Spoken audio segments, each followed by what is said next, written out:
ಇವರ ವ್ಯಂಗ್ಯಚಿತ್ರ ಮತ್ತು ವ್ಯಂಗ್ಯಚಿತ್ರ ಡ್ಯಾಶ್ ಚರಿತ್ರೆ ಅದು ತಮಿಳಿಗೂ ಆಗಿದೆ. ನಲ್ಲತಂಬಿಯವರು ಮಾಡಿದ್ದಾರೆ. ಇನ್ನು ಅವರ ಪುಸ್ತಕದ ದೀರ್ಘವಾಗಿ ಅದರ ಬಗ್ಗೆ ವಿವರಗಳನ್ನು ಅವರು ಕೊಡ್ತಾರೆ.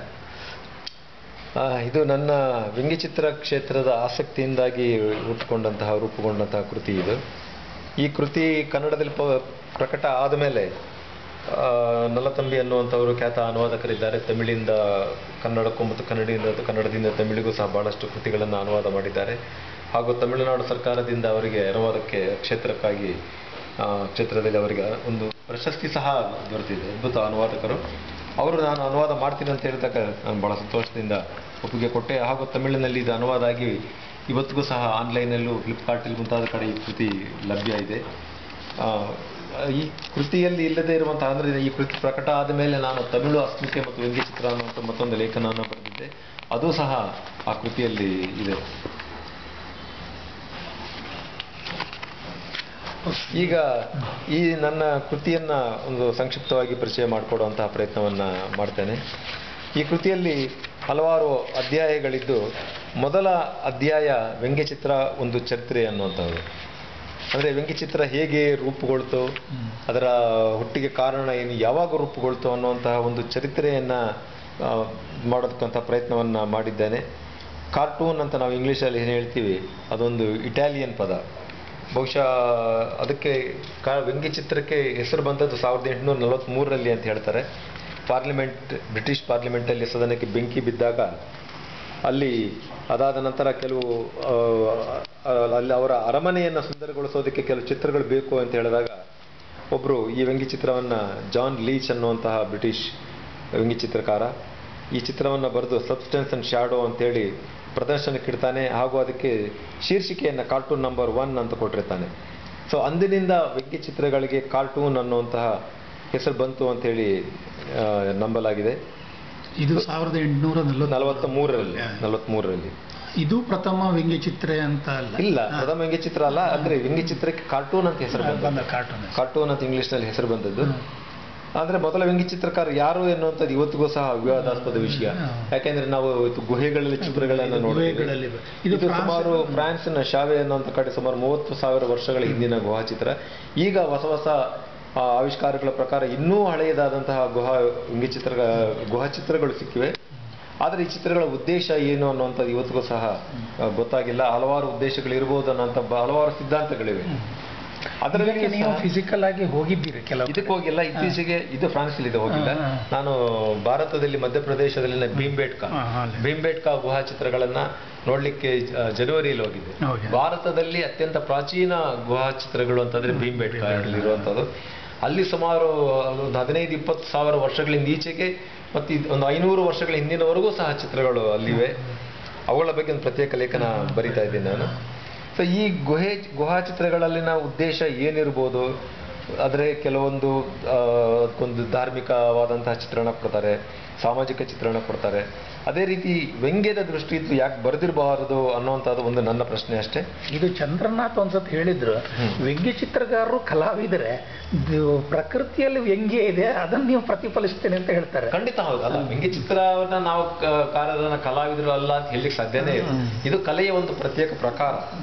ಕಲೆಯಲ್ಲಿ ಹಲವಾರು ಪ್ರಕಾರಗಳಿರುವಂತೆ ವ್ಯಂಗ್ಯ ಚಿತ್ರ ಕಲೆ ಅಂತ ಹೇಳ್ತಾರೆ ಹೊರತು ಅದನ್ನ ಕಲೆ ಅಂತ ನೆಗೆಟ್ ಮಾಡುವಂತ ನನ್ನ ತಿಳಿದ ಮಟ್ಟಿಗೆ ಯಾರೂ ಇಲ್ಲ.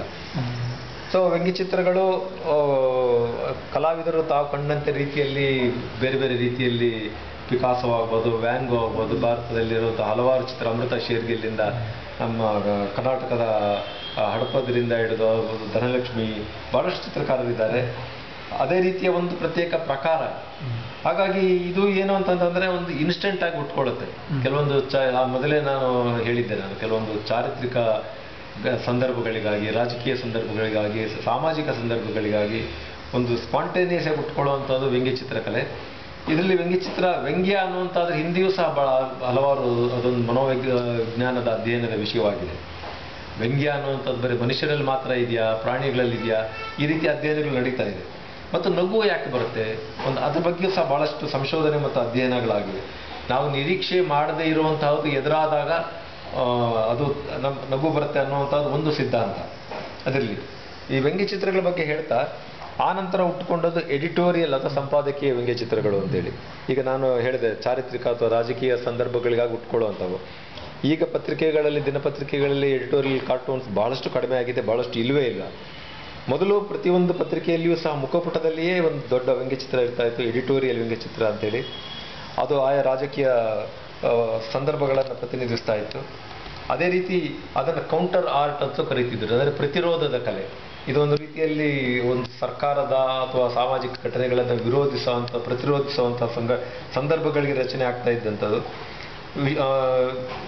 ನೆಪೋಲಿಯನ್ ಇದ್ದ ಕಾಲದಲ್ಲಿಯೂ ಸಹ ಈ ರೀತಿಯ ವ್ಯಂಗ್ಯಚಿತ್ರಗಳನ್ನು ಬಿಡಿಸ್ತಾ ಇದ್ರು. 1803ರಲ್ಲಿ ಅಂದರೆ ಒಂದು ರೀತಿಯಲ್ಲಿ ಹುಚ್ಚನಂಗೆ ಆಡ್ತಾ ಇರುವಂಥ ವ್ಯಂಗ್ಯಚಿತ್ರ ಮ್ಯಾನಿಕ್ ಕ್ರೇವಿಂಗ್ಸ್ ಅಥವಾ little Boney in a strong fit ಅನ್ನುವಂಥ ಒಂದು ವ್ಯಂಗ್ಯಚಿತ್ರ, ಫ್ರಾನ್ಸ್ ಇದು. ಜೊತೆಗೆ ಅಷ್ಟೇ ಅಲ್ಲ, ನೆಪೋಲಿಯನ್ ಅವಾಗ ಇನ್ನೊಂದು ಏನು ಅಂತಂದ್ರೆ ಓದ್ತಾ ಇದ್ದವರು ಬಹಳ ಕಡಿಮೆ ಇದ್ರು. ಎಲ್ಲರ ಮನೆಗೂ ತಲುಪ್ತಾ ಇದ್ದದ್ದು ಬಹಳ ಸುಲಭವಾಗಿ ಚಿತ್ರಗಳು. ಆಗ ನೆಪೋಲಿಯನ್ ಬಗ್ಗೆ ಬರೆದ ಹಲವಾರು ವ್ಯಂಗ್ಯ ಚಿತ್ರಗಳನ್ನ ನೆಪೋಲಿಯನ್ನೇ ಹೇಳಿದಾನೆ. ಇನ್ನು ಆಗಿನ ಚಿತ್ರಕಾರ ಒಬ್ಬ ಇದ್ದ, ನನ್ನ ಇದನ್ನ ಯುದ್ಧದಲ್ಲಿ ನನಗೆ ನಷ್ಟ ಆಗಿರೋದಕ್ಕಿಂತ ಹೆಚ್ಚಿಗೆ ಈ ವ್ಯಂಗ್ಯ ಚಿತ್ರಕಾರ ಮಾಡಿದ್ದಾನೆ ಅಂತ ನೆಪೋಲಿಯನ್ ಥಾಮಸ್ ನ್ಯಾಸ್ಟ್ನ ಚಿತ್ರದಿಂದಲೂ ಹಿಡ್ಕೊಂಡ ಅಂತದಿದೆ. ಅದು ಇದೆ, ಥಾಮಸ್ ನ್ಯಾಸ್ಟ್ ಇಲ್ಲಿದೆ ಚಿತ್ರ. ಇದು ಪ್ರಥಮ ಇದನ್ನು ಪ್ರಥಮ ರಾಜಕೀಯ ವ್ಯಂಗ್ಯ ಚಿತ್ರ ಅಂತ ಹೇಳ್ತಾರೆ, ಜಾಯಿನ್ ಆರ್ ಡೈ. ಅಂದ್ರೆ ಆಗ ಅಮೆರಿಕ ಏನಾಗಿತ್ತು, ಎಲ್ಲ ಛಿದ್ರವಾಗಿತ್ತು, ಪ್ರತ್ಯೇಕ ರಾಜ್ಯ. ಇದು ಅಮೆರಿಕನ್ ಕ್ರಾಂತಿಯಲ್ಲ ಆದದ್ದು. ಒಂದು ಹಾವು ಹೇಗೆ ತುಂಡು ತುಂಡಾಗಿದೆ ಅಂತೇಳಿ ಆಗ ಒಬ್ಬ ವ್ಯಂಗ್ಯ ಚಿತ್ರಕಾರ ಬರೀತಾನೆ 1754ರಲ್ಲಿ, ಬೆಂಜಮಿನ್ ಫ್ರಾಂಕ್ಲಿನ್ ಅನ್ನೋವನು, ಜಾಯಿನ್ ಆರ್ ಡೈ ಅಂತೇಳಿ. ಅಂದ್ರೆ ಈ ರೀತಿ ತುಂಡು ತುಂಡಾಗಿದ್ರೆ ಅಮೆರಿಕ ಒಂದಾಗ್ಲಿಕ್ಕೆ ಸಾಧ್ಯವೇ ಇಲ್ಲ, ನಾವೆಲ್ಲರೂ ಸಹ ಒಂದಾಗಬೇಕು, ಒಗ್ಗಟ್ಟಾಗಬೇಕು, ಇಲ್ಲದಿದ್ರೆ ಸಾಯ್ತೇವೆ ಅನ್ನುವಂಥ ಚಿತ್ರ ಆಯಿತು 1754ರದು. ಅಮೆರಿಕದಲ್ಲಿ ಪ್ರಕಟವಾದ ಮೊಟ್ಟ ಮೊದಲ ರಾಜಕೀಯ ವ್ಯಂಗ್ಯಚಿತ್ರ ಇದನ್ನು ವ್ಯಂಗ್ಯಚಿತ್ರ ಅಂತ ಸಹ ಹೇಳ್ತಾರೆ. ಇವರು ಥಾಮಸ್ ನ್ಯಾಸ್ಟ್ ನಿಜವಾಗಿ ಜರ್ಮನಿಯನ್. Thomas Nast originally from Germany. Of course ಈಗ ನಾವು ಡೇವಿಡ್ ಲೋ ನ್ಯೂಜಿಲೆಂಡ್, ಇಂಗ್ಲೆಂಡ್ ಅಲ್ಲಿ ಸೆಟ್ಲ್ ಆಗಿದ್ರು. ಇದು ಬೆಂಜಮಿನ್ ಫ್ರಾಂಕ್ಲಿನ್. ಇದು 1754ರಲ್ಲಿ. ಅಂದ್ರೆ ನಿಮ್ಮ ಅಮೆರಿಕ ಮತ್ತು ಯುರೋಪ್ನಲ್ಲಿ ಸಮಕಾಲೀನವಾಗಿ ವ್ಯಂಗ್ಯಚಿತ್ರ ಇತ್ತು. ಯುರೋಪ್ನಲ್ಲಿಯೂ ಸಹ ಪ್ರತ್ಯೇಕ. ಅಂದ್ರೆ ಯುರೋಪ್ನಲ್ಲಿ ಇದೇನಾಗಿದೆ, ಇಂಗ್ಲಿಷ್ ಅಲ್ಲಿ ಇದ್ದಿದ್ದಕ್ಕೆ ನಮಗೆ ಬೇಗ ತಲುಪಿದೆ. ಬೇರೆ ಯುರೋಪಿಯನ್ ಭಾಷೆಗಳಲ್ಲಿ ಸಹ ಬರ್ತಾ ಇತ್ತು. ಆಮೇಲೆ ಹಾಗಾಗಿ ನಾವು ವ್ಯಂಗ್ಯಚಿತ್ರದ ಕಲೆಯ ಉಗಮವನ್ನ ನಾವು ಒಂದೇ ಕಡೆ ನೋಡ್ಲಿಕ್ಕೆ ಸಾಧ್ಯ ಇಲ್ಲ, ದಾಖಲೀಕರಣ. ಹಾಗಾಗಿ ಇದು ಅಮೆರಿಕದಲ್ಲಿಯೇ ಸಹ 1871ರಲ್ಲಿ ಪ್ರಕಟ ಆದಂತಹ ಥಾಮಸ್ ನ್ಯಾಸ್ಟ್ನ ವ್ಯಂಗ್ಯಚಿತ್ರ. ಆಗ ಒಂದು ಸರ್ಕಾರದ ಹಣವನ್ನ ಈ ಭ್ರಷ್ಟಾಚಾರಿಗಳು ಹೀಗೆ ಕದೀತಾರೆ ಅಂತಂದಾಗ, ಹೂ ಸ್ಟೋಲ್ ಪೀಪಲ್ಸ್ ಮನಿ, ಹಣ ಕದ್ದವ್ರು ಯಾರು, ಜನರ ಹಣ ಕದ್ದವ್ರು ಯಾರು ಅಂದಾಗ ಎಲ್ಲ ರಾಜಕಾರಣಿಗಳು, ಅಧಿಕಾರಿಗಳು ಒಬ್ಬರು ಇನ್ನೊಬ್ಬರ ಕಡೆ ಕೈ ತೋರಿಸ್ತಾ ಇರುವಂತಹ ಚಿತ್ರ ಇದು ಸಹ ಆಗ ಹೆಚ್ಚು ಜನಪ್ರಿಯ ಆಗಿತ್ತು. ಈಗ ಎಲ್ಲೋ ಜರ್ನಲಿಸಮ್ ಅಂತ ಒಂದ್ಸ ಎಲ್ಲೋ ಕಿಡ್ಡಿನ ಮೂಲಕ ಬಂದದ್ದು, ಅದೇ ಎಲ್ಲೋ ಜರ್ನಲಿಸಮ್ ಶಬ್ದ ಅದಿರ್ಬೋದು ಬಹುಶಃ, ನನಗದು ಹೇಳಿ. ಆಮೇಲೆ ಈ ವ್ಯಂಗ್ಯ ಚಿತ್ರವನ್ನ ಹೆಚ್ಚಿಗೆ ಒಂದು ರೀತಿಯಲ್ಲಿ ಸ್ಟ್ರೀಮ್ ಲೈನ್ ಮಾಡಿದ್ದು, ಪತ್ರಿಕೆಗಳ ಪ್ರಕಟ ಆಗ್ಲಿಕ್ಕೆ ಪ್ರಾರಂಭ ಆಗಿದ್ದು ಪಂಚ್ ಪತ್ರಿಕೆಯಿಂದ. ಇಂಗ್ಲೆಂಡ್ನ ಪಂಚ್ ಪತ್ರಿಕೆ, ನನ್ನ ಹತ್ರ ಅದರ ಮೂಲ ಸಂಗ್ರಹ ಇದೆ. ಈಗ ಅದು ಸುಮಾರು ಬಹಳಷ್ಟು ಲಕ್ಷಗಟ್ಟಲೆ ವ್ಯಂಗ್ಯ ಚಿತ್ರಗಳನ್ನ ಪ್ರಕಟ ಮಾಡಿದೆ. 1864ರಲ್ಲಿ ಪ್ರಾರಂಭ ಆಗಿದ್ದು. ಆಗ ಇಡೀ ಮಾದರಿಯಾಗಿತ್ತು ಒಂದು ವ್ಯಂಗ್ಯ ಚಿತ್ರ, ಒಂದು ಪತ್ರಿಕೆ ರೂಪದಲ್ಲಿ ಲಕ್ಷಗಟ್ಟಲೆ. ಅಂದ್ರೆ 1910ರಲ್ಲಿ ಅದರ ಪ್ರಸರಣೆ 1 ಲಕ್ಷ ದಾಟಿತ್ತು. 47-48ರಲ್ಲಿ 1,84,000 ದಾಟಿತ್ತು. 150 ವರ್ಷಗಳ ಪ್ರಕಟ ಆಗಿ ನಿಂತೋಗುತ್ತದು. ಆದ್ರೆ ನಿಂತೋಗಿ ಮತ್ತೆ ಬೇರೆಯವರು ಅದನ್ನು ಪ್ರಕಟ ಮಾಡ್ತಾರೆ. 2096ರಲ್ಲಿ ಪ್ರಕಟ ಇನ್ನೊಬ್ರು ಬೇರೆಯವರ ಮಾಲೀಕತ್ವದಲ್ಲಿ ಪ್ರಕಟ ಆಗುತ್ತೆ, ನಿಂತೋಗಿದೆ ಮತ್ತೆ 2002ರಲ್ಲಿ. ಆದರೆ ಈ ಪಂಚ್ ಪತ್ರಿಕೆ ಹಲವಾರು ವ್ಯಂಗ್ಯಚಿತ್ರ ಪತ್ರಿಕೆಗಳಿಗೆ ಒಂದು ರೀತಿ ಬುನಾದಿ ಹಾಕಿಕೊಡ್ತು ಅಂತ ಹೇಳ್ಬೋದು. ಭಾರತದಲ್ಲಿಯೂ ಸಹ ಪಂಚ್ ಪತ್ರಿಕೆ ಪ್ರಕಟ ಆಗ್ತಿದ್ದಾಗ ಭಾರತದಲ್ಲಿ ಬ್ರಿಟಿಷರು ಅಲ್ಲಿ ಪ್ರಕಟ ಆದ ಪತ್ರಿಕೆಗಳನ್ನ ಪಂಚ್ ಇಲ್ಲಿಗೆ ತರ್ತಾ ಇದ್ರು. ಅದರ ಪ್ರೇರಣೆಯಿಂದಾಗಿ ಭಾರತೀಯರು ಸಹ ಪ್ರಾರಂಭ ಮಾಡಿದ್ರು. ಅವಧಿ ಪಂಚ್ ಅಂತ, ಹಿಂದಿ ಪಂಚ್, ಅವಧ್ ಪಂಚ್, ಹಾಗಾಗಿ ಹಲವಾರು ಒಂದೆರಡಲ್ಲ. ಇಲ್ಲಿ ಭಾರತದಲ್ಲಿ ಪಂಚಿನ ಅನುಕರಣೆಯಿಂದ Delhi sketch book, momos, Basantak, Awadh punch, Delhi punch, Punjab punch, the Indian punch, Urdu punch, Gujarati punch, Hindu punch ಮತ್ತು ಪಾರ್ಸಿ ಪಂಚ್. ಇದನ್ನ ಮತ್ತೆ Parsi punch of course Hindi change ಮಾಡ್ಕೊಂಡ್ರು. ಪಂಚ್ ಅಂದ್ರೆ ಗುದ್ದೋದು, ಮುಷ್ಟಿ ಏಟು. ಸೊ ಹಾಗಾಗಿ ಪ್ರಕಟ ಆಗ್ಲಿಕ್ಕೆ ಶುರುವಾಯಿತು. ಇವತ್ತು ಹಲವಾರು ಪತ್ರಿಕೆಗಳಲ್ಲಿ ಈಗ ಹೆಚ್ಚು ಪ್ರಾಮುಖ್ಯತೆಯನ್ನು ಕೊಡುತ್ತೆ. ಉದಾಹರಣೆ ಭಾರತದಲ್ಲಿ ಆ ರೀತಿಯ ಪತ್ರಿಕೆಗಳು ಯಾವುವೂ ಇಲ್ಲ. ಅಮೆರಿಕದಲ್ಲಿ 1925ರಲ್ಲಿ ನ್ಯೂಯಾರ್ಕರ್ ಪತ್ರಿಕೆ ಪ್ರಾರಂಭ ಆಯಿತು. ನ್ಯೂಯಾರ್ಕರ್ ಪತ್ರಿಕೆ ಇವತ್ತಿಗೂ ಸಹ ವ್ಯಂಗ್ಯಚಿತ್ರಕ್ಕೆ ಅತ್ಯಂತ ಪ್ರಾಮುಖ್ಯತೆಯನ್ನು ಕೊಡುತ್ತೆ. ವ್ಯಂಗ್ಯಚಿತ್ರಗಳಿಗಾಗಿಯೇ ಸಹ ಬಹಳಷ್ಟು ಜನ ಅಲ್ಲಿಗೆ ಅದನ್ನು ಓದ್ತಾರೆ. ಮತ್ತು ಆ ಪತ್ರಿಕೆಯಲ್ಲಿ ಒಂದು ವ್ಯಂಗ್ಯಚಿತ್ರ ಸ್ವೀಕಾರ ಆಗೋದೇ ಪ್ರಕಟಣೆಗೆ ಒಂದು ಮಹತ್ವದ ವಿಷಯ ಅಂತೇಳಿ ಪರಿಗಣಿಸೋರು ಇದ್ದಾರೆ. ಕೆಲವರು ನ್ಯೂಯಾರ್ಕರ್ ಪತ್ರಿಕೆಯಲ್ಲಿ ತಿರಸ್ಕೃತ ವ್ಯಂಗ್ಯಚಿತ್ರಗಳು ಅನ್ನುವಂತಹದ್ದೇ ಸಂಕಲನಗಳನ್ನು ಸಹ ಇಲ್ಲಿ ನಿಮ್ಮ ಕಾರ್ಟೂನ್ ಗ್ಯಾಲರಿ ಆ ರೀತಿ ತಂದಿದ್ದಾರೆ. ನ್ಯೂಯಾರ್ಕರ್ನ ಬಾಬ್ ಮ್ಯಾಂಕಾಫ್ ಅನ್ನುವಂತಹ ಒಬ್ಬ ಎಡಿಟರ್ ಇದ್ದ. ಆತನ ಅನುಭವದ ಪ್ರಕಾರ ಒಂದು ದಿವಸಕ್ಕೆ ಆಗ 1500 ವ್ಯಂಗ್ಯಚಿತ್ರ ಬರ್ತಿತ್ತಂತೆ. ಒಂದು ವಾರದಲ್ಲಿ ಅವರು 5-6 ವ್ಯಂಗ್ಯಚಿತ್ರ ಪ್ರಕಟ ಮಾಡ್ತಾರೆ. ಆದ್ರೆ ಒಂದು ವಾರಕ್ಕೆ 1500 ಆ ವ್ಯಂಗ್ಯಚಿತ್ರಗಳನ್ನ ಎಡಿಟ್ ಮಾಡ್ಲಿಕ್ಕೇನೆ 2-3 ಎಡಿಟರ್ಸ್ ಇರ್ತಾರೆ. ಮತ್ತೆ ಇನ್ನೊಂದು ಪತ್ರಿಕೆ ನಿಮ್ಮ ಪ್ಲೇ ಬಾಯ್, ಅವರು ಅದು ಸಮಕಾಲೀನ ಅಲ್ಲ ಇದರದ್ದು. ಹೌದು, ಅಂದ್ರೆ ಅದು ಸುಮಾರು 70ರ ದಶಕದಲ್ಲಿ 60ರ ದಶಕದಲ್ಲಿ ಲೇಖನ ಇದೆ. ಅದ್ರ ಬಗ್ಗೆ ನಾನು ಹೇಳ್ತೇನೆ. ಸೊ ಹಾಗಾಗಿ ಭಾರತದಲ್ಲಿಯೂ ಸಹ ವ್ಯಂಗ್ಯಚಿತ್ರಗಳಿಗೆ ಒಂದು ರೀತಿ ಉಗಮಕ್ಕೆ ಕಾರಣರಾದವರು ಬ್ರಿಟಿಷರು ಅಂತ ಹೇಳಿ. ಆಗ ಬ್ರಿಟಿಷ್ ಪಂಚ್ ಬಂದ ಮೇಲೆ ಆರ್ ಕೆ ಲಕ್ಷ್ಮಣ್ ಹೇಳಿದ್ದಾರೆ, ಮೈಸೂರಿನಲ್ಲಿ ಅವ್ರ ತಂದೆ ಅಧ್ಯಾಪಕರಾಗಿದ್ದಾಗ ಅವರ ಶಾಲೆಗೆ ಪಂಚ್ ಪತ್ರಿಕೆ ತರಿಸ್ತಾ ಇರ್ತಾರೆ. ಸೊ ಆರ್ ಕೆ ಲಕ್ಷ್ಮಣ್ ಸಹ ಪಂಚ್ ಪತ್ರಿಕೆಯಿಂದ ಅದಕ್ಕೆ ಪ್ರೇರಣೆಯನ್ನು ಪಡೆದಿರ್ತಾರೆ. ಇದು ಬ್ರಿಟಿಷರ ಕಾಲದಲ್ಲಿ ಪ್ರಕಟ ಆಗಿದ್ದು GF ಅಟ್ಕಿನ್ಸನ್ ಅನ್ನುವಂತಹನು, ಅಂದ್ರೆ ಭಾರತೀಯರನ್ನ ಲೇವಡಿ ಮಾಡುವಂತಹ ವ್ಯಂಗ್ಯಚಿತ್ರ. ಅವ್ರ ball in curry and rice ಅಂತೇಳಿ ಬ್ರಿಟಿಷರು ನೃತ್ಯ ಮಾಡ್ತಿದ್ರೆ ಒಬ್ಬ ಭಾರತೀಯ ಅಲ್ಲಿ ಬೆರಗಾಗಿ ನಿಂತಿರೋ ರೀತಿ ವ್ಯಂಗ್ಯಚಿತ್ರವನ್ನು 1859ರಲ್ಲಿ ಬರೆದಿದ್ದಾರೆ. ಭಾರತದಲ್ಲಿ ಆ ನಂತರ ಹಲವಾರು ಪತ್ರಿಕೆಗಳು ಪ್ರಾರಂಭ ಆಯಿತು. ಹಲವಾರು ವಿಷಯಗಳ ಬಗ್ಗೆ, ಸಾಮಾಜಿಕ ವಿಷಯಗಳ ಬಗ್ಗೆ, ಅಸ್ಪೃಶ್ಯತೆಯ ಬಗ್ಗೆ ಒಂದು ವ್ಯಂಗ್ಯಚಿತ್ರ M. ವರ್ಮಾ ಅನ್ನೋರು 1929ರಲ್ಲಿ ಬರೆದಿದ್ರು. ಇದು ಬೆಂಗಾಲಿ ಸಾಂಗ್ ಚಿತ್ರಾವಳಿ ಅನ್ನೋದ್ರಲ್ಲಿ. ಇಲ್ಲಿ ಒಬ್ಬ ದೇವಸ್ಥಾನದಲ್ಲಿ ಕ್ಲೀನ್ ಮಾಡುವಂತ ಒಬ್ಬ ಅಸ್ಪೃಶ್ಯ, ಒಬ್ಬ ಮಗು ದೇವಸ್ಥಾನ ಪ್ರವೇಶಿಸಲಿಕ್ಕೆ ಅಲ್ಲಿನ ಪೂಜಾರಿ ಮಗುವನ್ನು ಹಿಡ್ಕೊಂಡು ಬೆದರಿಕೆ ಆಗ್ತಾ ಇದ್ದಾನೆ. ಅಸ್ಪೃಶ್ಯ ಆದ್ರೂ ಸಹ ಮುಟ್ಟಿದ್ದಾನೆ ಅನ್ನುವಂತಹದ್ದು ಈ ಚಿತ್ರದ uncle Tom touchy and untouchable child ಅನ್ನುವಂತಹ ಒಂದು ವ್ಯಂಗ್ಯಚಿತ್ರ. ಇದು 1929ರಲ್ಲಿ ಪ್ರಕಟ ಆಗಿದ್ದು. ಆ ನಂತರ ಭಾರತದಲ್ಲಿ ವ್ಯಂಗ್ಯಚಿತ್ರಕ್ಕೆ ಹೆಚ್ಚು ನಾವು ಮೈಲಿಗಲ್ಲು ಅಂತ ಹೇಳೋದಾದ್ರೆ ಕೆ. ಶಂಕರ್ ಪಿಳ್ಳೆ ಅವರ ಒಂದು ಶಂಕರ್ಸ್ ವೀಕ್ಲಿ ಅನ್ನುವಂಥದ್ದನ್ನ ಪ್ರಾರಂಭ ಮಾಡ್ತಾರೆ. ಅದು ಅತ್ಯಂತ ಜನಪ್ರಿಯ ಆಗುತ್ತೆ.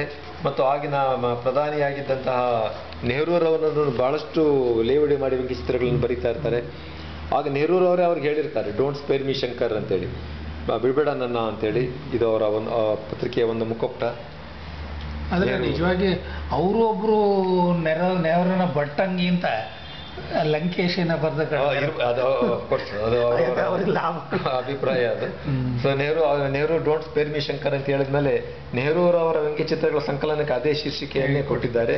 ಅದ್ರ ಬಿಡುಗಡೆಯನ್ನು ಸಹ ಇಂದಿರಾ ಗಾಂಧಿನೇ ಮಾಡಿರ್ತಾರೆ. ಆಗ ಇದು ಪ್ರಥಮ ಸಂಚಿಕೆಯ ಸರ್? ಅಲ್ಲ, ಇದು ಅಲ್ಲ, ಶಂಕರ್ಸ್ ವೀಕ್ಲಿ ಇದು ಪ್ರಥಮ ಸಂಚಿಕೆ ಮುಖಪುಟ ಇಲ್ಲ ಇದರಲ್ಲಿ. ನಮ್ಮ ನರೇಂದ್ರ ಅವರು ಅಲ್ಲೇ ಕೆಲಸ ಮಾಡಿದ್ದಾರೆ. ನೆಹರು ಬಗ್ಗೆ ಹೌದು, ನರೇಂದ್ರ ಅವರು ಶಂಕರ್ಸ್ ಜೊತೆ ಕೆಲಸ ಮಾಡಿದ್ದಾರೆ. ಶಂಕರ್ ಅವರು ನೆಹರೂರವರು ಸುಮಾರು 4000 ವ್ಯಂಗ್ಯಚಿತ್ರಗಳನ್ನ ರಚಿಸಿರ್ತಾರೆ.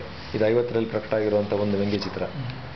ಅದಾದ ನಂತರ ಇಂದಿರಾ ಗಾಂಧಿ ಎಮರ್ಜೆನ್ಸಿ ಟೈಮಲ್ಲಿ ಬಹಳ ಸೆನ್ಸಾರ್ಶಿಪ್ ಇರುತ್ತೆ ಪತ್ರಿಕೆಗಳ ಬಗ್ಗೆ, ವ್ಯಂಗ್ಯಚಿತ್ರಗಳ ಬಗ್ಗೆ. ಆಗ ಶಂಕರ್ ಅವರು ಅದನ್ನ ಪತ್ರಿಕೆಯನ್ನ ನಿಲ್ಲಿಸ್ತಾರೆ. ನಿಲ್ಲಿಸಿದಾಗ ಇಂದಿರಾ ಗಾಂಧಿ ಸಹ ಕೇಳ್ತಾರೆ, ಯಾಕೆ ನಿಲ್ಲಿಸ್ತೀರಿ ಅಂತೇಳಿ.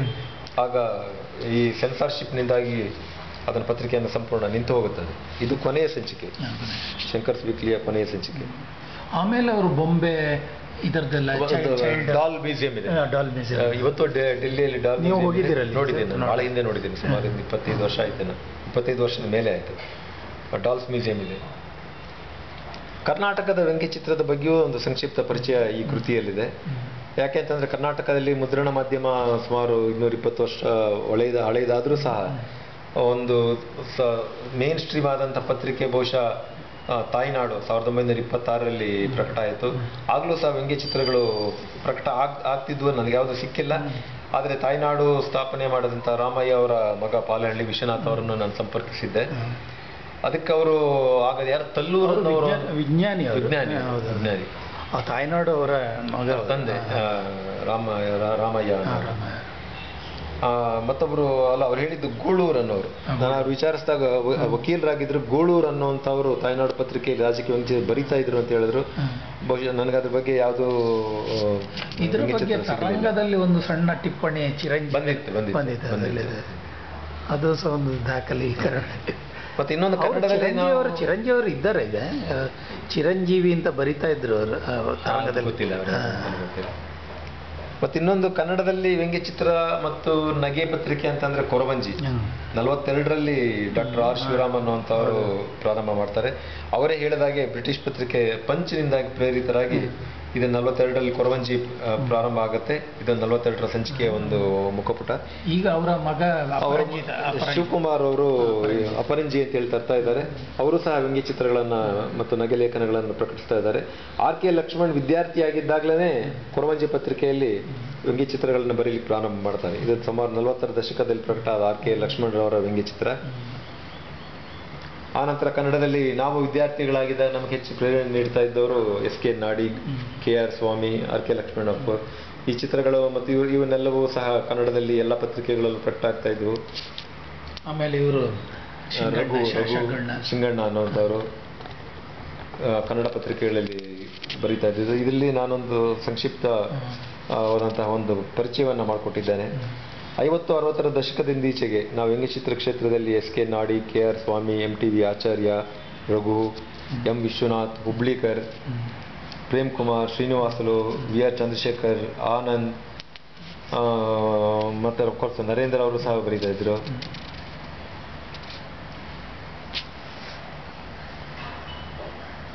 ಇನ್ನು ಹೆಚ್ಚು ಪ್ರಖ್ಯಾತರಾಗಿದ್ದವರು ಕನ್ನಡದಲ್ಲಿ BV ರಾಮಮೂರ್ತಿ ಅವರು. ಪ್ರಜಾವಾಣಿ ಮತ್ತು ಡೆಕ್ಕನ್ ಹೆರಾಲ್ಡ್ನ ಸ್ಟಾಫ್ ಕಾರ್ಟೂನಿಸ್ಟ್ ಆಗಿ, ಎಡಿಟೋರಿಯಲ್ ಕಾರ್ಟೂನಿಸ್ಟ್ ಆಗಿ ಬಹಳಷ್ಟು ವ್ಯಂಗ್ಯಚಿತ್ರಗಳನ್ನು ಬರೆದಿದ್ದಾರೆ. ರಾಮಮೂರ್ತಿ ಅವರನ್ನ ಈಗಿನ ನಮ್ಮ ಕನ್ನಡದ ಪ್ರಖ್ಯಾತ ಚಿತ್ರಕಾರರಾದ ಗುಜ್ಜಾರಪ್ಪ ನೆನೆಸ್ಕೋತಾರೆ. ಅವರಿಂದ ಅವ್ರ ಪ್ರೇರಣೆಯನ್ನ ಪಡೆದವರು ಅವರ ಚಿತ್ರಗಳನ್ನು ನೋಡಿ ಅಭ್ಯಾಸ ಮಾಡ್ತಿದ್ದರು ಅಂತ ಹೇಳಿ ಹೇಳ್ತಾರೆ. ಇದು ನರೇಂದ್ರರ ವ್ಯಂಗ್ಯಚಿತ್ರ ಮತ್ತು ಇದು ರಾಮಮೂರ್ತಿ ಅವರ ಒಂದು ವ್ಯಂಗ್ಯಚಿತ್ರ. ರಂಗ ಅವರ ವ್ಯಂಗ್ಯಚಿತ್ರ ಮಹಾತ್ಮ ಗಾಂಧಿ.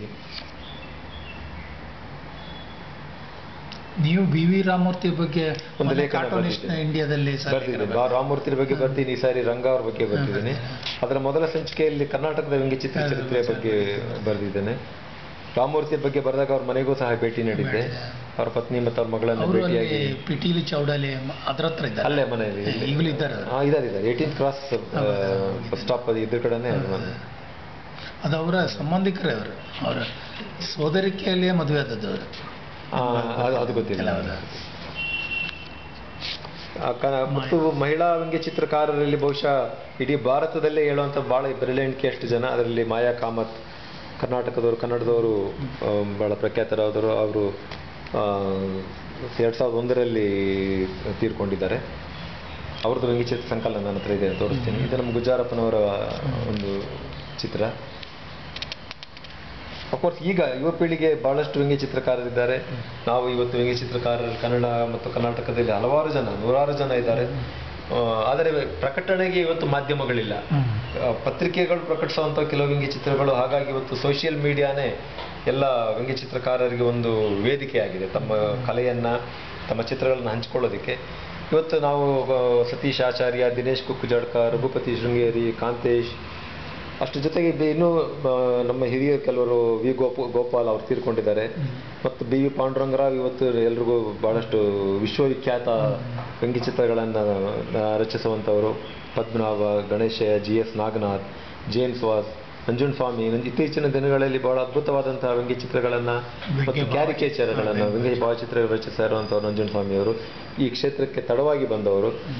ವಿಶ್ವನಾಥ್, ಶರತ್ ಕುಲಕರ್ಣಿ, ವೆಂಕಟೇಶ್ ಇನಾಮದಾರ್, ಜಾನ್ ಚಂದ್ರನ್, ಪಂಜು ಗಂಗೊಳ್ಳಿ, ಹರಿಶ್ಚಂದ್ರ ಶೆಟ್ಟಿ, ಜೀವನ್ ಶೆಟ್ಟಿ, ಗಂಗಾಧರ ರೆಡ್ಡೇರಿ, ರಾಮ್ ಧ್ಯಾನಿ, ಶರಣ ಚೆಟ್ಟಿ, ಬೊಮ್ಮನಹಳ್ಳಿ, ಶಿವನ್, ಬಹಳಷ್ಟು ಜನ ಇವತ್ತು ವ್ಯಂಗ್ಯಚಿತ್ರಕಾರರಿದ್ದಾರೆ ಕನ್ನಡದಲ್ಲಿ. ಮತ್ತು ಸ್ಥಳೀಯ ರಾಜಕಾರಣದಲ್ಲಿ ವ್ಯಂಗ್ಯಚಿತ್ರಗಳು ಹೇಗೆ ಬಳಕೆಯಾಗುತ್ತೆ ಅನ್ನುವಂಥ ಒಂದು ಉದಾಹರಣೆಯನ್ನು ಸಹ ನನ್ನ ಕೃತಿಯಲ್ಲಿ ಕೊಟ್ಟಿದ್ದೇನೆ. ಈಗ ನಾನು ತಗೊಂಡಿರುವಂಥ ಉದಾಹರಣೆ ಕೋಲಾರದ, ಆಗ ಅವಿಭಜಿತ ಕೋಲಾರ ಜಿಲ್ಲೆಯಾಗಿದೆ, ಚಿಂತಾಮಣಿ ಕ್ಷೇತ್ರದಲ್ಲಿ ಸೀತಪ್ಪ ಅನ್ನುವಂಥವರು ಒಂದು ಸ್ವಾತಂತ್ರ್ಯ ಹೋರಾಟಗಾರರು ಒಂದು ಚುನಾವಣೆಗೆ 60ನೇ ಇಸ್ವಿಯಲ್ಲಿ ಸ್ಪರ್ಧಿಸ್ತಾರೆ. ಕಾಂಗ್ರೆಸ್ ಅವರಿಗೆ ಸೀಟ್ ಕೊಡುತ್ತೆ ಅಂತ ಹೇಳಿರ್ತಾರೆ. ಆದರೆ ಕೊನೆಯ ಕ್ಷಣದಲ್ಲಿ ಅವರಿಗೆ ಸೀಟ್ ಕೊಡದೆ ಮತ್ತೊಬ್ಬರು ಆಂಜನೇಯ ರೆಡ್ಡಿ ಅನ್ನೋರಿಗೆ ಕೊಟ್ಟಾಗ ಕಿಡಿ ಅನ್ನೋ ಒಂದು ವಾರಪತ್ರಿಕೆಯಲ್ಲಿ ಈ ವ್ಯಂಗ್ಯಚಿತ್ರ 62ರಲ್ಲಿ ಪ್ರಕಟ ಆಗುತ್ತೆ. ನೆಹರು ಆಂಜನೇಯ ರೆಡ್ಡಿ ಕಿರೀಟ ಇಡ್ತಾ ಇದ್ದಾರೆ, ಸೀತಪ್ಪ ಹೊರಗಡೆ ಹೋಗ್ತಾ ಇದ್ದಾರೆ, ನಿಜಲಿಂಗಪ್ಪ ಅಸಹಾಯಕರಾಗಿ ನೋಡ್ತಾ ಇದ್ದಾರೆ. ಇದು ಯಾರು ಬರ್ತಾರೆ ಸರ್? ಇದು ಯಾರು ಅಂತ ನನಗೆ ಗೊತ್ತಾಗ್ಲಿಲ್ಲ. ಕಿಡಿ ವಾರಪತ್ರಿಕೆಯಲ್ಲಿ ಕಿಡಿ ಶೇಷಪ್ಪ ಬಹಳ ಪ್ರಖ್ಯಾತರು ವ್ಯಂಗ್ಯಚಿತ್ರ ಕ್ಷೇತ್ರದಲ್ಲಿ. ಬಿ ವಿ ರಾಮಮೂರ್ತಿ ಅಲ್ಲಿಂದಲೇ ಬಂದ. ಆದ್ರೆ ಈ ಸಹಿ ತಗೊಂಡು ನಾನು ನರೇಂದ್ರ ಅವ್ರನ್ನ ಬಹಳಷ್ಟು ಜನ ಕೇಳಿದೆ ಯಾರು ಅಂತೇಳಿ. ಬಹುಶಃ ಯಾರು ಗೊತ್ತಿಲ್ಲ. ರಾಮಮೂರ್ತಿ ಅವ್ರದ್ದು ಇದ್ರು ಇರ್ಬೋದೇನೋ ಗೊತ್ತಿಲ್ಲ, ಬಟ್ ಸಿಗ್ನೇಚರ್ ರಾಮಮೂರ್ತಿ ಅವ್ರ ತರ ಇಲ್ಲ. ಅದೇ ಸಮಯದಲ್ಲಿ ಮತ್ತೊಂದು ವ್ಯಂಗ್ಯಚಿತ್ರವೂ ಸಹ, ಅಂದ್ರೆ ಒಂದು ಕರಪತ್ರದಲ್ಲಿ ವ್ಯಂಗ್ಯಚಿತ್ರವನ್ನು ಬಳಸ್ಕೊಳ್ಳುವಂಥದ್ದು. ಇಲ್ಲಿ ಸೀತಪ್ಪ ಕೂತಿದ್ದಾರೆ, ಇಲ್ಲಿ ಮೈಸೂರು ಪ್ರದೇಶ್ ಕಾಂಗ್ರೆಸ್ ಇದೆ, ನಿಜಲಿಂಗಪ್ಪ ಇದ್ದಾರೆ, ಈ ಕಡೆ ಆಂಜನೇಯ ರೆಡ್ಡಿ ಕೂತಿದ್ದಾರೆ, ನೆಹರು ಇದ್ದಾರೆ ಅವರ ಸಪೋರ್ಟ್ ಆಗಿ.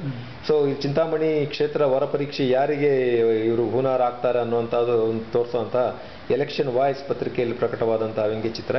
ಎಲೆಕ್ಷನ್ ವಾಯ್ಸ್ ಅಂತ ಕನ್ನಡ ಪೇಪರ್ ಆಗ ಬಂದಿರುತ್ತೆ, ಎಲೆಕ್ಷನ್ಗೋಸ್ಕರನೇ. ಅದು ವಾರಪತ್ರಿಕೆ ಏನು ಸರ್? ಎಲೆಕ್ಷನ್ ವಾಯ್ಸ್ ಗೊತ್ತಿಲ್ಲ, ವಾರಪತ್ರಿಕೆನೇ ಇರ್ಬೋದು ಅಂತೇಳಿ. ಆದ್ರೆ ಈ ಚುನಾವಣೆ ಆಗ ಒಂದು ರೀತಿಯಲ್ಲಿ ವಿಶ್ವವಿಖ್ಯಾತಿ ಆಗುತ್ತೆ. ಯಾಕೆಂದ್ರೆ ಯಾವ ಇಸ್ವಿ ಸರ್ ಇದು? 62ರಲ್ಲಿ.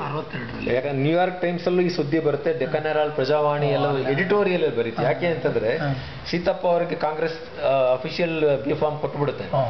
ಇವರು ನಾಮಿನೇಷನ್ ಕೊಟ್ಟ ಮೇಲೆ ವಾಪಸ್ ತಗೊಳ್ಳಿ ಅಂತ ಹೇಳುತ್ತೆ. ಇವ್ರು ಕೊಡ್ತೀವಿ, ನೆಹರು ಹೇಳ್ತಾರೆ. ಇವ್ರು ವಾಪಸ್ ತಗೊಳ್ಳಲ್ಲ. ಆದ್ರೆ ಎಲೆಕ್ಷನ್ ಹಂಗೆ ಇವರಿಗೆ ಕಾಂಗ್ರೆಸ್ನ ಅಫಿಷಿಯಲ್ ಲೋಗೋ ಇದೆ, ಆದ್ರೆ ಅಫಿಷಿಯಲ್ ಕ್ಯಾಂಡಿಡೇಟ್ ಅಲ್ಲ. ಇವರು ಲೋಗೋ ಇಲ್ಲ, ಆದ್ರೆ ಅಫಿಷಿಯಲ್ ಕ್ಯಾಂಡಿಡೇಟ್. ಹಾಗಾಗಿ ಆಗ ಒಂದು ಶಂಕರ್ ವ್ಯಂಗ್ಯಚಿತ್ರವನ್ನು ಸಹ ಬಳಸ್ಕೊಂಡಿದ್ದಾರೆ. ಅದೇ ವಿಷಯದ ಬಗ್ಗೆ ತೆಲುಗಲ್ಲಿ ಬರ್ತಿದ್ದಾರೆ. ಇವರು ನೆಹರು ಇದ್ರ ಮೇಲೆ ಹೋಗ್ತಾ ಇದ್ದಾರೆ, ಕಾಂಗ್ರೆಸ್ ದೇ ವಿಜಯಂ ಅಂತೇಳಿ. ಯಾಕೆಂದ್ರೆ ಚಿಂತಾಮಣಿಯಲ್ಲಿ ತೆಲುಗು ಹೆಚ್ಚು ಬಳಕೆಯಲ್ಲಿದ್ದ ಪ್ರದೇಶ ಆಗಿದ್ದರಿಂದ ಶಂಕರ್ ವ್ಯಂಗ್ಯಚಿತ್ರವನ್ನು ಮಾರ್ಪಡಿಸಿ ಬಳಸ್ಕೊಂಡಿರುವಂತದ್ದು 62ನೇ ಇಸ್ವಿಯಲ್ಲಿ. ಆಗ ಕಂಪ್ಯೂಟರ್ ಇರಲಿಲ್ಲ, ಏನೂ ಇರಲಿಲ್ಲ. ಆದರೂ ಸಹ ವ್ಯಂಗ್ಯಚಿತ್ರಗಳು ಹೇಗೆ ಒಬ್ಬರನ್ನೊಬ್ಬರು ತಲುಪಿ ಬಳಸ್ಕೋತಾ ಇದ್ರು ಅನ್ನುವಂಥದ್ದನ್ನ ಇದೊಂದು ಉದಾಹರಣೆಯನ್ನು ನಾನು ತೋರಿಸಿದ್ದೆ. ಪುಸ್ತಕ ಈ ಇದೆಲ್ಲ ಎಲ್ಲಿ ಸಿಕ್ಕಿದೆ? ಇದೆ, ನನ್ನ ಹತ್ರ ಒರಿಜಿನಲ್ ಇದೆ. ಅದು ಎಲ್ಲಿ ಸಿಕ್ಕಿತ್ತು ಅಂತ? ಒಬ್ರು ಸಂಗ್ರಹಕಾರರಿದ್ರು, ಸೊ ಅವ್ರ ಹತ್ರ ಸಿಕ್ತು. ನಾನು ಇದನ್ನ ಇವೆರಡರದ್ದು ಒರಿಜಿನಲ್ ಕಾರ್ಟೂನ್ ನನ್ನ ಹತ್ರ ಇದೆ. ಇದು ಆಗೆಲ್ಲ ಬ್ಲಾಕ್ ಮಾಡಿ ಮಾಡಬೇಕಿತ್ತು. ಹೌದು, ಬ್ಲಾಕ್ ಮಾಡಿ ಮಾಡಬೇಕಿತ್ತು. ಅಲ್ಲ, ಆಗಲ್ಲ. ಈಗ ನಾನು 1978ರಿಂದ 84ರವರೆಗೆ ಬೆಂಗಳೂರು ಕೃಷಿ ವಿಶ್ವವಿದ್ಯಾನಿಲಯದ ಪದವಿ ನಂತರ ಸ್ನಾತಕೋತ್ತರ ಪದವಿ ಮಾಡುವಾಗ ನಾವು ಒಂದು ವಿದ್ಯಾರ್ಥಿ ಪತ್ರಿಕೆಯನ್ನು ತರ್ತಾ ಇದ್ವಿ, ಅಂಕುರ ಅಂತೇಳಿ. ಅಂಕುರ ಅದನ್ನ ಮೊದಲು ಕೈ ಬರಹದ ಪತ್ರಿಕೆ ಬರ್ತಿತ್ತು. ನಾನು ಅದಕ್ಕೆ ಸಂಪಾದಕ ಆಗಿ ಮುದ್ರಣ ಮಾಡ್ಲಿಕ್ಕೆ ಶುರು ಮಾಡಿದೆ. ಆಗ ನನ್ನ ಬಹುಶಃ ನಾನು ಒಂದು ವ್ಯಂಗ್ಯಚಿತ್ರ ಬರ್ದಿದ್ದೇನೆ. ಅದರಲ್ಲಿ ಬ್ಲಾಕ್ ಮಾಡಿಸಿ ಮಾಡ್ಬೇಕಾಗಿತ್ತು, ಚಿತ್ರಗಳನ್ನ ಸಹ ಬ್ಲಾಕ್ ಮಾಡಿಸಿ ಮಾಡ್ಬೇಕಾಗಿತ್ತು. ಬಣ್ಣಗಳು ವ್ಯಂಗ್ಯಚಿತ್ರದಲ್ಲಿ ಯಾವಾಗ ಬಂತು ಇಲ್ಲಿ ಕರ್ನಾಟಕ ಇಂಡಿಯಾದಲ್ಲಿ? ನನಗೆ ಅಷ್ಟು ಅದ್ರ ಬಗ್ಗೆ ಗೊತ್ತಿಲ್ಲ. ಬಣ್ಣದ ಬಹುಶಃ ಪತ್ರಿಕೆ ನಾವು ನೋಡಿದಂಥದ್ದು ಇಲ್ಲಸ್ಟ್ರೇಟೆಡ್ ವೀಕ್ಲಿಯಲ್ಲಿ ನೋಡಿದ್ದೀವಿ. R.S. ನಾಯ್ಡು ಅಂತ ಒಬ್ರು ವ್ಯಂಗ್ಯಚಿತ್ರಗಾರರು, ಅವರ ಹೆಸರು ಕೇಳಿದ್ದೀರಿ? ಹೌದು, ಅವರು ಪ್ರಥಮ ವ್ಯಂಗ್ಯಚಿತ್ರ ಅಂತ ಹೇಳ್ತಾರೆ ಕೆಲವರು. ಪ್ರಥಮ ವ್ಯಂಗ್ಯಚಿತ್ರಗಾರ ಅಂತ ಅದರಲ್ಲಿ ತರಂಗದಲ್ಲಿ ಇವರು ಚಿರಂಜೀವಿ ಅವರು ಬರ್ದಿದ್ದಾರೆ ಅಂತ ಅವರ ಅಧ್ಯಯನ ಪ್ರಕಾರ ಏನೋ ಬರ್ತಾನೆ. ಇದು ಈಗ ನಮ್ಮ ವ್ಯಂಗ್ಯಚಿತ್ರ ಕಾರರ ದಿನ ಅಂತ 5ನೇ ತಾರೀಕು ಮೇ 5ಕ್ಕೆ ಮಾಡ್ತಾರೆ. ಇದರ ಹಿನ್ನೆಲೆಯ ಬಗ್ಗೆ ನಿಮ್ಗೆ ನೆನಪಿದೆ ಏನಂತ? ಅದ್ರ ಬಗ್ಗೆ ನನಗೆ ಅಂತ ಮಾಹಿತಿ ಗೊತ್ತಿಲ್ಲ, ಸಿಕ್ಕಿಲ್ಲ ನನಗೆ. ವ್ಯಂಗ್ಯಚಿತ್ರಕಾರರ ದಿನವನ್ನ ಯಾಕೆ ಮಾಡ್ತಿದ್ದಾರೆ ಅನ್ನೋಂಥದ್ದು. ಆದ್ರೆ ಅದು ಇತ್ತೀಚಿನ ದಿನಗಳಲ್ಲಿ, ಮೊದಲು ಯಾರು ಮಾಡ್ತಿರ್ಲಿಲ್ಲ. ಈಗ ಮದರ್ಸ್ ಡೇ, ಫಾದರ್ಸ್ ಡೇನೋ ಅಷ್ಟು ಮೊದಲು ಯಾರು ಮಾಡ್ತಿದ್ರು, ವ್ಯಾಲೆಂಟೈನ್ಸ್ ಡೇನೂ ಮಾಡ್ತಿರ್ಲಿಲ್ಲ. ಸೊ ಯಾವಾಗ ಆರ್ಚಿ ಕಾರ್ಡ್ಗಳು ಬರ್ಲಿಕ್ಕೆ ಶುರು, ಅಥವಾ ಕಾರ್ಡ್ ಮಾರಾಟ ಆಗ್ಲಿಕ್ಕೆ ಎಲ್ಲ ದಿನಾಚರಣೆಗಳು ಬಂದು, ವ್ಯಂಗ್ಯಚಿತ್ರಕಾರರ ದಿನ ಕೇಳಿದ್ದೀನಿ, ವಿಶ್ವ ಪುಸ್ತಕ ದಿನ, ಅದೇನು ಶೇಕ್ಸ್ಪಿಯರ್ ಹುಟ್ಟಿದ ದಿನ ಅಂತ ಹೇಳ್ತಾರೆ. ಬಟ್ ವ್ಯಂಗ್ಯಚಿತ್ರಕಾರರ ದಿನ ಯಾವ ಹಿನ್ನೆಲೆಯಿಂದ ಅದು ಮಾಡ್ತಿದ್ದಾರೆ ಅನ್ನೋಂಥದ್ದು ನನಗೆ ಮಾಹಿತಿ ತಿಳಿದಿಲ್ಲ. ಇನ್ನೊಂದು ಅಧ್ಯಯನದ ಬಗ್ಗೆ ಇನ್ನೊಂದು ಇದರಲ್ಲಿ ಮಾಡೋಣ.